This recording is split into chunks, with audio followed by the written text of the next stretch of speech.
Hello students, welcome to KP classes. My name is Manish और हम कर रहे हैं केमिस्ट्री 30 डेज में। तो देखिए ये हमारा पूरा शेड्यूल है केमिस्ट्री का, जिसके अंदर हमने स्टार्टिंग के 9 दिन में हमने जो फिजिकल केमिस्ट्री किया है। अभी हम डी एंड एफ ब्लॉक भी कर चुके हैं। कोऑर्डिनेशन के हम 2 लेक्चर कर चुके हैं। आज डे 15 है, जिसमें कि हम कोऑर्डिनेशन का लास्ट लेक्चर करेंगे। वीबीटी सीएफटी वगैरह पढ़ेंगे आज। नेक्स्ट 15 डेज में हमारा पूरा ऑर्गेनिक और बायोमोलिक्यूल्स होगा।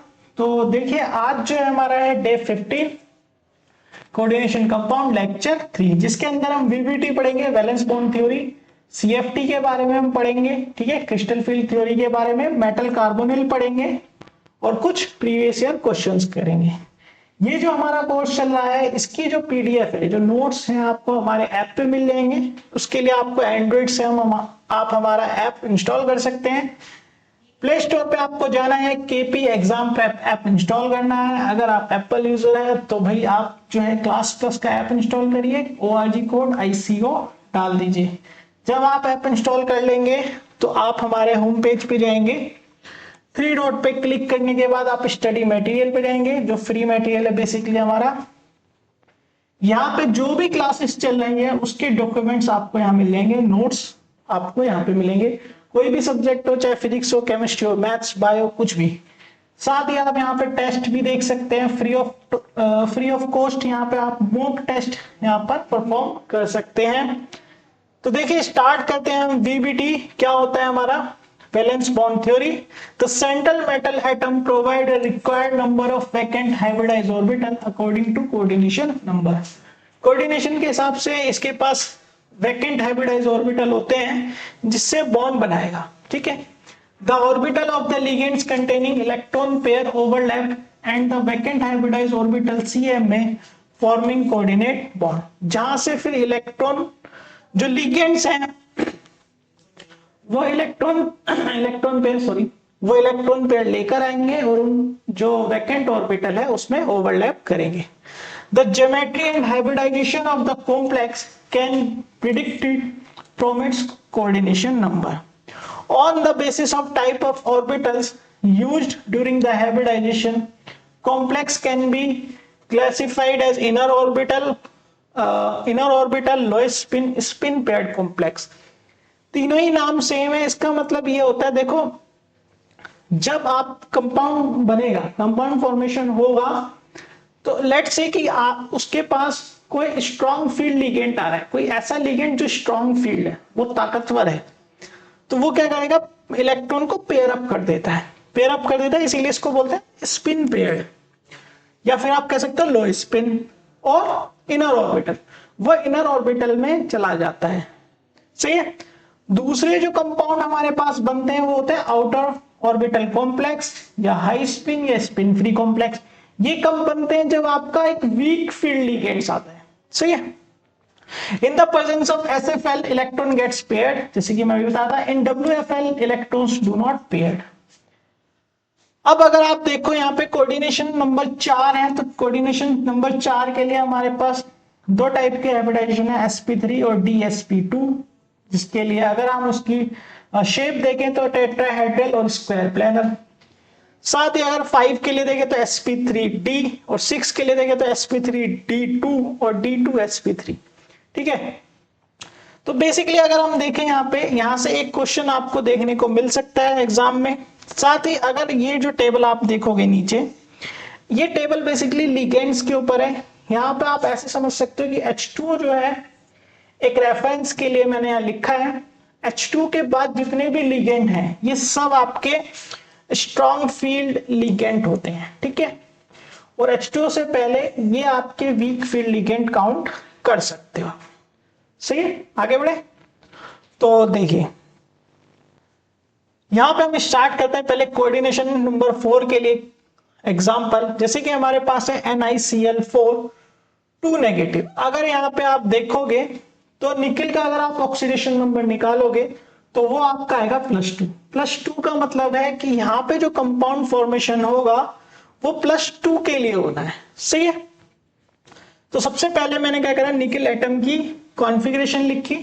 निकिल एटम की जब कॉन्फ़िगरेशन लिखेंगे तो वो आएगा आपका 3D 8 4s2, लास्ट में ये आएगा आपका। अब क्योंकि हम किसके लिए देख रहे हैं, निकिल +3 के लिए, सॉरी निकिल +2 के लिए देख रहे हैं, तो ये 2 इलेक्ट्रॉन क्या करेगा, लूज करेगा। आपको पहले Na+2 की कॉन्फ़िगरेशन के हिसाब से यहां पे लिखना पड़ेगा। अगर मैं Na+2 के लिए लिखूं तो देखो ये 2 इलेक्ट्रॉन तो चले जाएंगे, सही है, हमेशा इलेक्ट्रॉन रिमूव होंगे बाहर वाली शेल से, तो हमारे पास क्या कॉन्फ़िगरेशन रह गई, ये वाली। अब यहां पे इसके पास आ रहा है क्लोरीन। क्लोरीन जो है हमारा कैसा लिगेंड होता है, एक वीक फील्ड लिगेंड होता है, सही है। तो वीक फील्ड लिगेंड है, तो जैसे ही इसको अप्रोच करेगा तो क्या होगा, बेसिकली ये जो इलेक्ट्रॉन है ये पेयर अप नहीं होंगे। अब ये जो 4 क्लोरीन है ये कैसे होंगे भाई, ये तो जो बाकी के वैकेंट ऑर्बिटल है उसमें जाएंगे, तो यानी कि एक S और एक 3p आपके क्या होंगे, मिक्स होंगे। तो ये जो हाइब्रिडाइजेशन बनेगी वो होगी sp3 हाइब्रिडाइजेशन, ठीक है। तो आपका एक S और 3p ऑर्बिटल क्या हो जाएंगे, हाइब्रिडाइज हो जाएंगे, जिसको हम बोलेंगे sp3 हाइब्रिडाइजेशन। अब यहां पर आपके जो 4 क्लोरीन है वो अपना इलेक्ट्रॉन पेयर लेके आ जाएंगे और बॉन्डिंग कर लेंगे, सही है। अब यहां पे क्वेश्चन क्या आता है आपके सामने, ऐसे आएगा, आपसे पूछेंगे कि भाई किस टाइप का कॉम्प्लेक्स है, मैग्नेटिक कैरेक्टर है या नहीं है, ठीक है। तो अगर देखिए यहाँ पे हाइब्रिडाइजेशन होगी आपकी sp3, शेप होगी आपकी टेट्राहेड्रल, और अगर आप यहां पे देखें तो इसने इलेक्ट्रॉन को पेयर अप नहीं किया है, तो ये बनेगा हमारा outer complex, high spin free complex, सही है। अब क्योंकि हमको पता है कि पैरामैग्नेटिक वो कैरेक्टर होता है जब इलेक्ट्रॉन अनपेयर होते हैं, अगर पेयर्ड है तो डायमैग्नेटिक, अनपेयर्ड है तो पैरामैग्नेटिक। अब ये अगर आप यहां देखो तो 2 इलेक्ट्रॉन अनपेयर है, तो इसीलिए इसका कैरेक्टर क्या होगा, पैरामैग्नेटिक। तो ये 5 नंबर में क्वेश्चन जनरली पूछा जाता है। ऐसे यहां पे मैं दूसरा एग्जांपल देता हूं आपको। ये है हमारे पास COF6 का, सही है, COF6 3 नेगेटिव, सही है। अब जैसे कि यहां पे कोबाल्ट की पहले आपने कॉन्फ़िगरेशन लिख ली, 3D आपका हो गया 3D 7 and 4s2, सही है, 3D 7 and 4s2 ये आपकी कॉन्फ़िगरेशन है। अब जैसे कि अगर आप कोबाल्ट का यहां देखें तो प्लीज +3 की ऑक्सीडेशन स्टेट होगी, +3 का मतलब है 2 इलेक्ट्रॉन तो यहां से रिमूव कर दो, एक यहां से कर दो। तो जैसे कि हमने यहां पे देखा कोबाल्ट +3 की अगर हम कॉन्फ़िगरेशन लिखें तो 2 इलेक्ट्रॉन ये हो गए तो 4s हो गया, और एक इलेक्ट्रॉन यहां से आपने पेयर में से हटा दिया, दिख रहा होगा आपको, ठीक है। तो यानी कि यहां पे अब हो गया आपके पास 6 इलेक्ट्रॉन, 6 ये हो गए। अब यहां पे फ्लोरीन आ रहा है, तो देखिए फ्लोरीन यहां पे ऐसे वीक आएगा, सही है। तो कितने फ्लोरीन आएंगे, 6। तो ये जब 6 फ्लोरीन आएंगे तो आपको 6 वैकेंट ऑर्बिटल चाहिए, तो एक s का हो गया, 3 p के हो गए और 2 d के हो गए। तो यहां पे जो हाइब्रिडाइजेशन बनेगी वो बनेगी आपकी sp3d2, सही है। क्या बनेगी, sp3d2, sp3d2, सही है। ये आपकी कॉन्फ़िगरेशन बनेगी। अब यहां पे अगर आप देखो तो जो 6 फ्लोरीन है वो अपना इलेक्ट्रॉन पेयर लेके आएंगे sp3d2 के अंदर, सही है। तो अगेन अब जैसे कि अगर यहां देखें तो ये क्या है, पैरामैग्नेटिक है, ऑक्टाहेड्रल है, और इसकी कॉन्फ़िगरेशन होगी sp3d2, सही है। आगे बढ़े तो देखिए, अब अगर हम बात करें लिमिटेशन की, तो वीबीटी की क्या लिमिटेशन होती है, it involves the number of assumption, ठीक है, ये नंबर ऑफ अजम्पशन पे इन्वॉल्व है। It does not give the quantitative interpretation of magnetic data, ये सिर्फ ये बता रहा है मैग्नेटिक है या नहीं है, बट कितना है ये नहीं बताता। It does not explain the colour, colour के बारे में नहीं बताता है कि कोऑर्डिनेशन कंपाउंड कलर क्यों रखते हैं। It does not give the quantitative interpretation of the thermodynamic and kinetic stability of coordination compound, basically इनकी स्टेबिलिटी कंपाउंड की किस तरीके से है ये इसको एक्सप्लेन नहीं करता है। It does not make exact prediction regard the tetrahedral and square planar structure.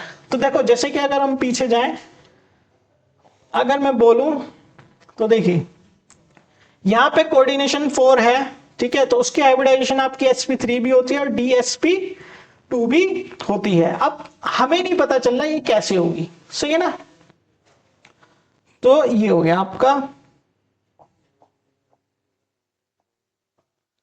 अब तो आपको नहीं पता चलता कि 4 कोऑर्डिनेशन नंबर किस हाइब्रिडाइजेशन के लिए है। It does not distinguish between the weak and strong ligand, ये स्ट्रॉन्ग और वीक लिगेंड के बारे में नहीं एक्सप्लेन करता है, सही है। तो हमारा देखिए CUT का बैचेस चल रहे हैं, उड़ान बैच जो कि 5000 रुपीज का है, जिसके अंदर आपको सभी डोमेन के सब्जेक्ट मिल जाएंगे। लेट्स से कि आप CUT साइंस के लिए एनरोल करते हैं, तो CUT साइंस में आपको जितने भी डोमेन होंगे उसके सब जो है क्लासेस मिलेंगी। साथ ही आपको यहाँ पे स्टडी मटेरियल भी फ्री ऑफ कॉस्ट मिलेगा।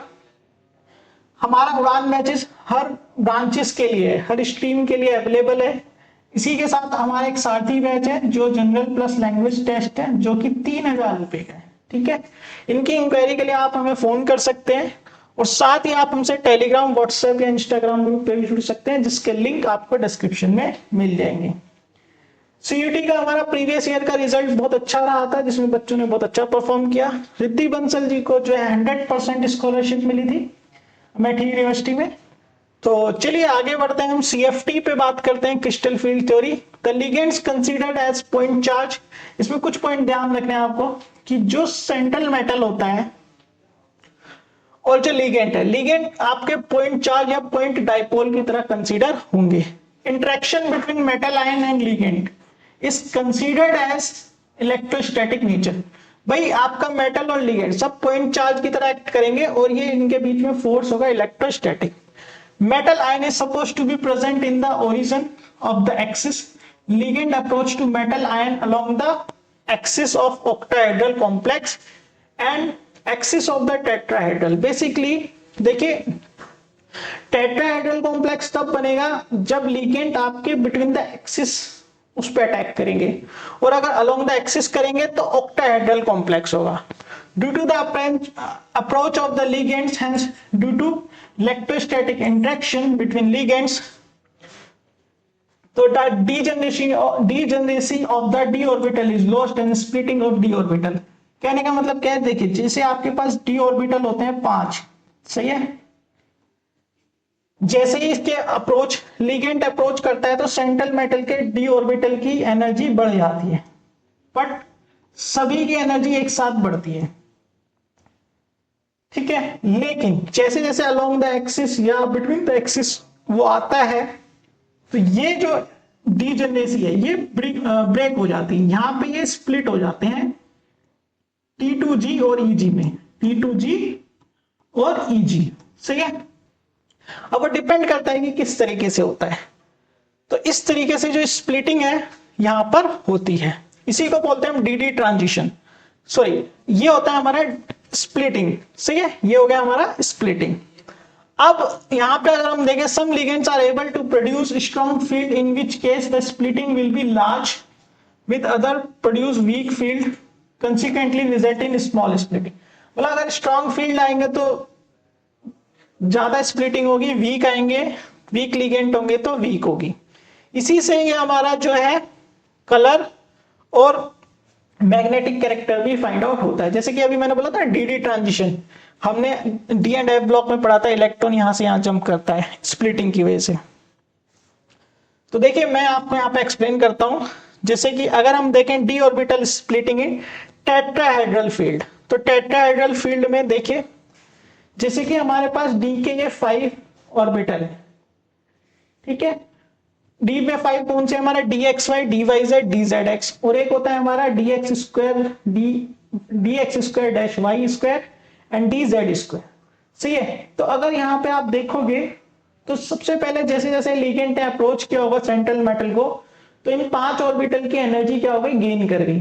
लेकिन जैसे ही वो एक्सिस के बिटवीन क्या करेंगे, अप्रोच करेंगे, तो क्या होगा, इन वाले की जो हमारे T2G है, T2G बोले तो dxy, dyz और dzx या dxz आप कह सकते हो, इनकी एनर्जी क्या होगी, बढ़ जाएगी। और जो हमारा d x square dash y square है और डी जेड स्क्वायर है, इनकी एनर्जी कम हो जाएगी, जिसको हम बोलते हैं शॉर्ट में ईजी। सही है। ये होता है हमारा एनर्जी गैप, जो कि होता है डेल्टा टी। यहाँ पे टी स्टैंड कर रहा है फॉर टेट्राहेड्रल। इनके बीच का अगर मीन पोजीशन से अगर हम वेरिएशन देंगे तो ये 2/5 ऑफ टोटल एनर्जी गैप, और ये होता है 3/5 ऑफ टोटल एनर्जी गैप। ठीक है, तो ये होता है टेट्राहेड्रल के अंदर क्रिस्टल फील्ड कैसे स्प्लिट हो रहे हैं बेसिकली ऑर्बिटल। अगर आप देखो तो इसी के अंदर मैंने ये बताया था कि इलेक्ट्रॉन जो है जब उसको एनर्जी मिलती है तो वो जंप करता है, फिर वो यहां आता है, तो वो कलर क्या करता है, रेडिएट करता है। सही है। सेम चीज आप ऑक्टाहेड्रल में देख सकते हैं। ऑक्टाहेड्रल में अलोंग द एक्सिस करता है, अलोंग द एक्सिस होने की वजह से जो हमारा Eg ग्रुप होता है उसकी एनर्जी बढ़ती है, और जो हमारा T2G होता है वो उसकी एनर्जी डाउन होती है। यहाँ पे आप एनर्जी गैप देख सकते हो, delta O stand for octahedral, तो यहाँ पे रेशियो जो होता है 3/5 डेल्टा ओ और 2/5 डेल्टा ओ। आपको डायग्राम बहुत इंपॉर्टेंट है, याद रखने आपको डायग्राम, ध्यान रखना। चलिए आगे बढ़ते हैं। अब आते हैं हम मेटल कार्बोनिल पे। तो देखिए homoleptic carbonyl are form by the d block element and contain carbonyl ligands only. तो अगर आप देखो तो VCO6, यहां पे देखो CO6 MOCO6, बेसिकली यहाँ पे कार्बोनिल जो है यहाँ पे होमोलैप्टिक फॉर्म में, यानी ये सिर्फ कार्बोनिल ही आपको यहाँ पे मिलेगा। सही है। अगर हम प्रॉपर्टीज देखें मेटल कार्बोनिल की, तो metal carbonyl are mostly solid at room temperature and pressure, exception being iron and nickel carbonyl which are liquid. The mononuclear carbonyl are volatile and toxic.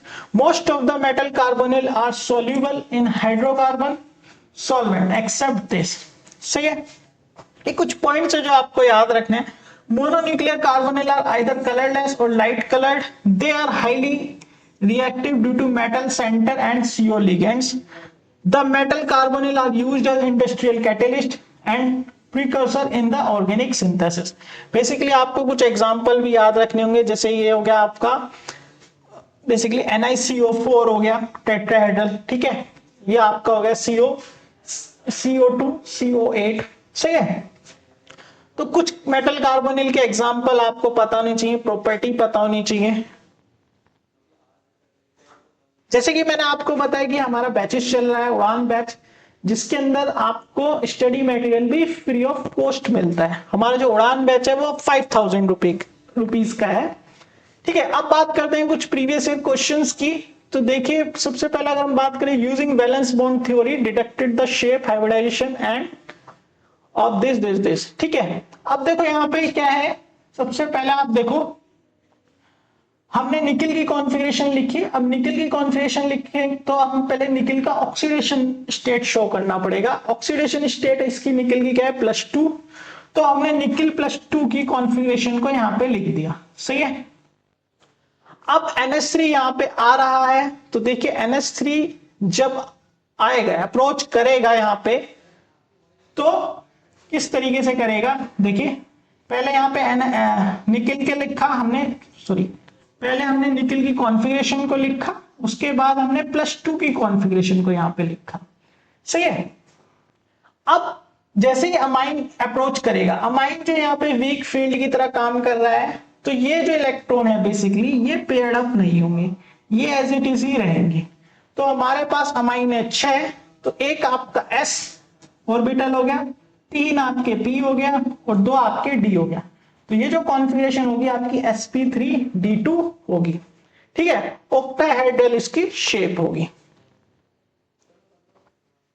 Using the valence bond theory predict hybridisation of central metal CONH36, इसकी जो होती है वो जो क्या कहते हैं hybridisation होती है वो होती है D2sp3। आप वैसे ही कर सकते हैं। Its shape and magnetic behaviour, shape इसकी क्या होती है आपकी ऑक्टाहेड्रल होती है। ये डायमैग्नेटिक होता है क्योंकि इसके अंदर सभी इलेक्ट्रॉन पेयर अप हो जाते हैं। एक और बात अगर मैं यहाँ पे बताऊं तो यहाँ पे NH3 जो होगा आपका स्ट्रॉन्ग फील्ड लिगेंड की तरह काम करेगा और ये इलेक्ट्रॉन को पेयर करेगा। तो इसीलिए ये क्या होगा आपका लो स्पिन कॉम्प्लेक्स होगा। सही है। लो स्पिन बोले तो आपका इलेक्ट्रॉन पेयर अप हो जाता। सही है। तो ये था हमारा कोऑर्डिनेशन कंपाउंड का लेक्चर। आज हमने कोऑर्डिनेशन कंपाउंड खत्म कर लिया। नेक्स्ट क्लास में हम जो है ऑर्गेनिक स्टार्ट करेंगे।